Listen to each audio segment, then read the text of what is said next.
എല്ലാ പ്രിയപ്പെട്ടവർക്കും ക്രിസ്തുയേശുവിൻ്റെ നിസ്തുല നാമത്തിൽ സ്നേഹവന്ദനം അറിയിക്കട്ടെ. ഇന്നത്തെ നമ്മുടെ പ്രഭാത ധ്യാനത്തിനായി ആവർത്തന പുസ്തകം 32 അധ്യായം 10 മുതൽ 12 വരെയുള്ള വാക്യങ്ങൾ. ആവർത്തനം 32-ൻ്റെ 10, 11, 12 വാക്യങ്ങൾ. താൻ അവനെ മരുഭൂമിയിലും ഓളി കേൾക്കുന്ന ശൂന്യപ്രദേശത്തിലും കണ്ടു. അവനെ ചുറ്റി പരിപാലിച്ചു, കൺമണി പോലെ അവനെ സൂക്ഷിച്ചു. കഴുകൻ തൻ്റെ കൂട് അനക്കി കുഞ്ഞുങ്ങൾക്ക് മീതെ പറക്കും പോലെ താൻ ചിറക് വിരിച്ച് അവനെ എടുത്ത് തൻ്റെ ചിറകിന്മേൽ അവനെ വഹിച്ചു. യഹോവ തനിയെ അവനെ നടത്തി, അവനോടുകൂടെ അന്യദൈവം ഉണ്ടായിരുന്നില്ല. കർത്താവിൻ്റെ പരിശുദ്ധ നാമം വാഴ്ത്തപ്പെടുമാറാകട്ടെ. ഒരാഴ്ചയുടെ അവസാന ദിനമായ ശനിയാഴ്ച പ്രഭാതത്തിൽ നമ്മൾ ദൈവസന്നിധിയിലേക്ക് ചേർന്ന് വന്ന് എങ്ങനെയെല്ലാമാണ് നമ്മെ പരിപാലിക്കുന്ന ദൈവം ഇത്രത്തോളം നമ്മളെ നടത്തിയത് എന്ന് മോശയുടെ വാക്കുകളിലൂടെ ചിന്തിക്കാൻ ആഗ്രഹിക്കുന്നു. നമ്മൾ ജീവിക്കുന്ന ഓരോ ദിവസവും സംഭവ ബഹുലങ്ങളാണ്.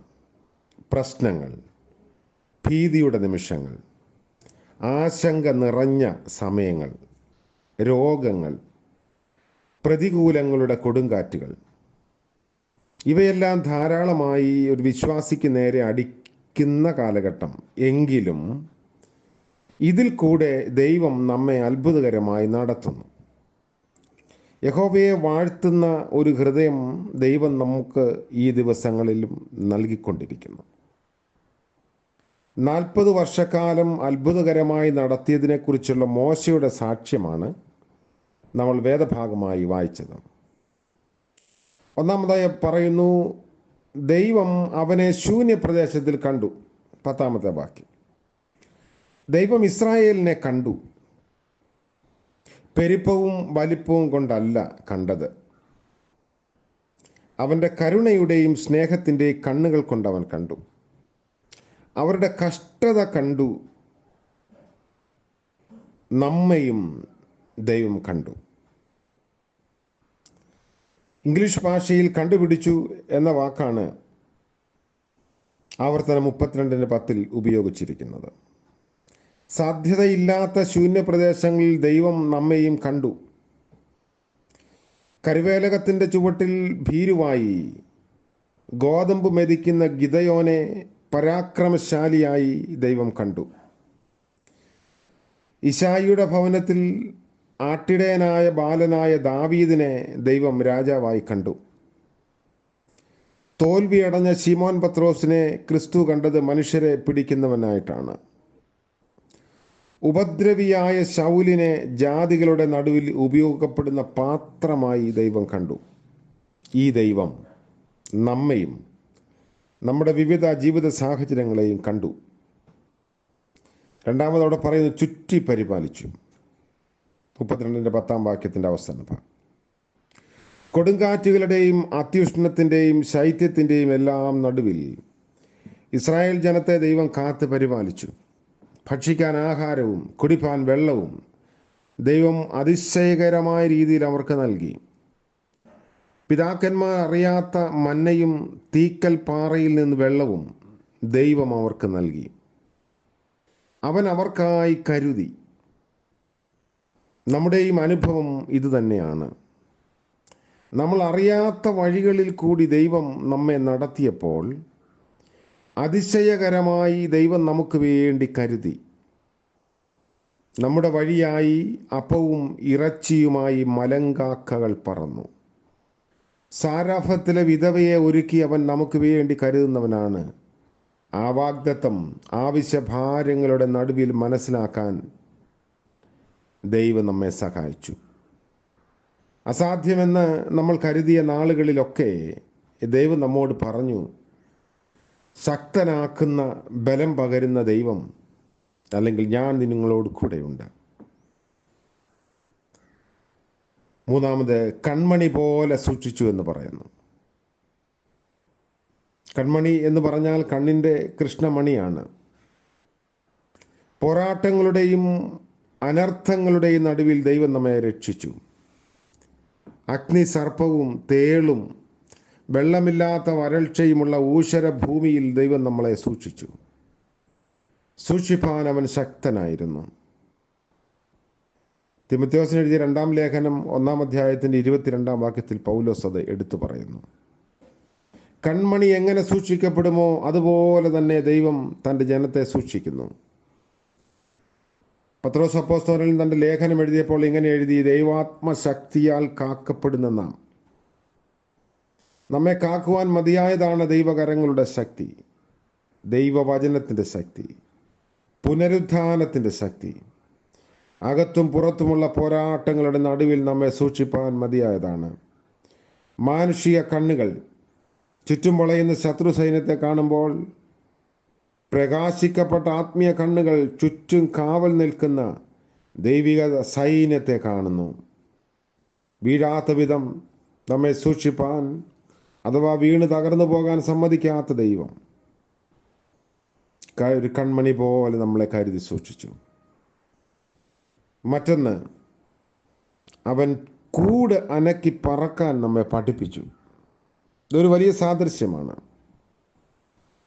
കഴിഞ്ഞ വർഷത്തിൽ അവൻ പോറ്റി പുലർത്തി എന്ന് സാക്ഷിക്കുന്നത് പരിപാലിക്കപ്പെടുന്നതും സൂക്ഷിക്കപ്പെടുന്നതും അനുഗ്രഹിക്കപ്പെട്ട കാര്യങ്ങളാണ്. കഴിഞ്ഞു പോയ ദിനങ്ങളിൽ, കഴിഞ്ഞ മാസങ്ങളിൽ, കഴിഞ്ഞ വർഷങ്ങളിലൊക്കെ ദൈവം തമ്പുരാൻ നമ്മളെ പരിപാലിച്ചു. കഴുകൻ കുഞ്ഞുങ്ങൾക്ക് ആഹാരം ലഭിക്കുന്നതും വന്യജീവികളിൽ നിന്ന് സൂക്ഷിക്കപ്പെടുന്നതും നല്ല അനുഭവങ്ങളാണ്. എന്നാൽ പറക്കാൻ പഠിപ്പിക്കുന്നതാണ് അവരുടെ ശ്രേഷ്ഠമായ അനുഭവം. ആയുസ് മുഴുവൻ കൂട്ടിൽ ഇരുത്തി വളർത്താനല്ല, പിന്നെയോ തള്ളക്കഴുകനെ പോലെ ആകാശത്തിലേക്ക് കുതിച്ചുയരാൻ പഠിപ്പിക്കുന്നതാണ് അതിനെക്കുറിച്ചുള്ള ഉന്നതമായ ഉദ്ദേശം. കൂടുതൽ അനക്കിയതും ആശ്രയങ്ങൾ മാറ്റിയതും ഇതിനു വേണ്ടിയാണ്. കഴിഞ്ഞ നാളുകളിൽ ക്രിസ്തുവിൻ്റെ പഠനക്കളരികളിൽ നമ്മെ അഭ്യസിപ്പിച്ചു എന്നുള്ളത് നമ്മുടെ സാക്ഷ്യമാണ്. ആശ്രയിപ്പാൻ പഠിപ്പിച്ചു. ഒന്നും മുൻപിൽ കാണാൻ കഴിയാത്ത സാഹചര്യങ്ങളിൽ വിശ്വസിക്കാൻ പഠിപ്പിച്ചു. ജീവിത വഴിയാത്രയിൽ കൂടുകൾ അനക്കി ശോധന ചെയ്യുകയും ക്രിസ്തുവിനെ പോലെ ആയിത്തീരുവാൻ നമ്മെ രൂപപ്പെടുത്തുകയും ചെയ്ത കഷ്ടതയുടെ പാഠങ്ങൾക്കായി ദൈവത്തിന് നമുക്ക് സ്തോത്രം ചെയ്യാം. അവൻ നമ്മെ അഭ്യസിപ്പിക്കുന്നത് തോൽക്കാനല്ല, ജയിക്കാനാണ്. വീണ്ടും അവിടെ നമ്മൾ കാണുന്നു, അവൻ നമ്മെ വഹിച്ചു എന്നതാണ്. 11-ാം വാക്യത്തിൽ തളർന്നു പോയ നിമിഷങ്ങളാൽ അവൻ കൈവിട്ടില്ല. ഉൾബലം നഷ്ടപ്പെട്ടപ്പോൾ, നിരാശ വന്നപ്പോൾ അവൻ തൻ്റെ കൈകളിൽ വഹിച്ചു. ഒരു ഇടയനെ പോലെ കുഞ്ഞാടുകളെ അവൻ കൈകളിൽ എടുത്തു. എത്രയോ പ്രാവശ്യം അവൻ്റെ കൈകളിൽ നാം വഹിക്കപ്പെട്ടു. ജീവിതത്തിൻ്റെ തോണി മുങ്ങാതെ അക്കരെ എത്തിയത് തോണിയുടെ മേന്മയും തുഴയുന്ന ആളിൻ്റെ ശക്തിയുമല്ല, കൊടുങ്കാറ്റിൽ കൂടെ വന്ന് മുങ്ങിപ്പോകാതെ അവൻ നമ്മെ വലിച്ച് അപ്പുറത്ത് കൊണ്ടുവന്നതിനാലാണ്. 32-ാം അധ്യായത്തിൽ വീണ്ടും വായിക്കുന്നു, അവൻ നമ്മളെ നടത്തി. അവൻ നമ്മെ ഇത്രത്തോളം കൊണ്ടുവന്നു. മുന്നേറുവാൻ സഹായിച്ചു, പാതയ്ക്ക് വെളിച്ചം നൽകി, നടപ്പിന് ആലോചന പറഞ്ഞു തന്നു. കാലടികൾ വഴുതാൻ അവൻ സമ്മതിച്ചില്ല. ക്രിസ്തീയ ജീവിതത്തിൽ മുന്നേറാൻ ദൈവം നമ്മെ സഹായിച്ചു. മുന്നേറ്റം എവിടെയെങ്കിലും ലഭിച്ചിട്ടുണ്ടെങ്കിൽ അവൻ നടത്തി മുന്നോട്ട് കൊണ്ടുവന്നതാണ് എന്നോർത്ത് ദൈവത്തിന് സ്തോത്രം ചെയ്യണം.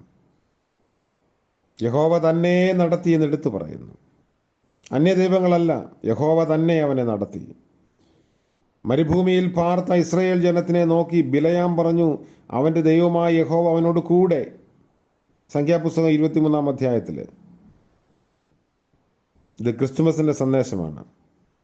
ദൈവം നമ്മോട് കൂടെ.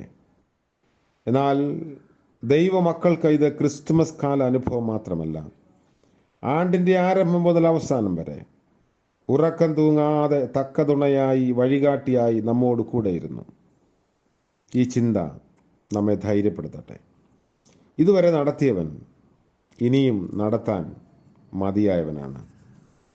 ഒരാഴ്ചയുടെ അനുഭവങ്ങൾ നമ്മെ ഇതിന് കൂടുതൽ ചിന്തകളിലേക്ക് പ്രേരിപ്പിക്കുന്നു. പുതിയൊരാഴ്ചയിലേക്ക് പ്രവേശിപ്പാൻ പ്രാർത്ഥനയോടെ കാത്തിരിക്കുന്നു. ഏതെല്ലാം വിധത്തിലാണ് ദൈവം നമ്മെ നടത്തിയത് എന്ന് മറന്നു പോകാതിരിപ്പാൻ ഇടയാകട്ടെ. ദൈവത്തെ സ്തുതിക്കാം, പ്രാർത്ഥിക്കാം. വാഴ്ത്തപ്പെട്ടവനായ ഞങ്ങളുടെ ദൈവമേ, സ്വർഗീയ പിതാവേ, മനോഹരമായ മറ്റൊരു പ്രഭാതം കൂടെ ദാനമായി നൽകിയതോർത്ത് നന്ദിയോടെ സ്തുതിക്കുന്നു.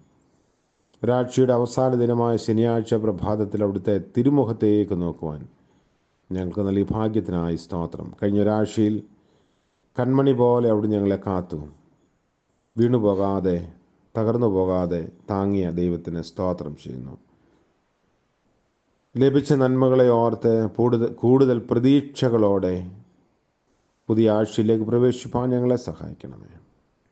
കൂടുകൾ അനക്കി കഴുകൻ കുഞ്ഞുങ്ങളെ പറക്കാൻ ശീലിപ്പിക്കുന്നത് പോലെ ചില കൂടുകളൊക്കെ അനക്കി അവിടുന്ന് ഞങ്ങളെ സ്വന്തം കാലിൽ നിൽക്കാൻ പഠിപ്പിച്ച ദൈവമായതുകൊണ്ട് സ്തോത്രം. ഇന്നത്തെ പകൽക്കാല ജീവിതത്തിൽ പ്രഭാതം മുതൽ പ്രദോഷം വരെയും മാറാത്ത കൃപയും സാന്നിധ്യവും നൽകണമേ. ജന്മദിനം ആഘോഷിക്കുന്ന പ്രിയപ്പെട്ടവർക്ക് വേണ്ടിയും വിവാഹ വാർഷികം ആഘോഷിക്കുന്നവർക്ക് വേണ്ടിയും പ്രാർത്ഥിക്കുന്നു. അനുഗ്രഹത്തിൻ്റെയും നന്മയുടെയും പുതിയ പ്രത്യാശയുടെയും ദിനങ്ങൾ എല്ലാവർക്കും നൽകണമേ. യേശു മശീഹ മൂലം പ്രാർത്ഥിക്കുന്നു, ദയവോടെ കേൾക്കുമാറാകണമേ. ആമേൻ. സകല ബുദ്ധിയെയും കവിയും ദൈവിക സമാധാനവും അനുഗ്രഹവും കാവലും നാം എല്ലാവരോടും കൂടെ ഇന്നും എന്നേക്കും ഉണ്ടായിരിക്കുമാറാകട്ടെ. ആമേൻ.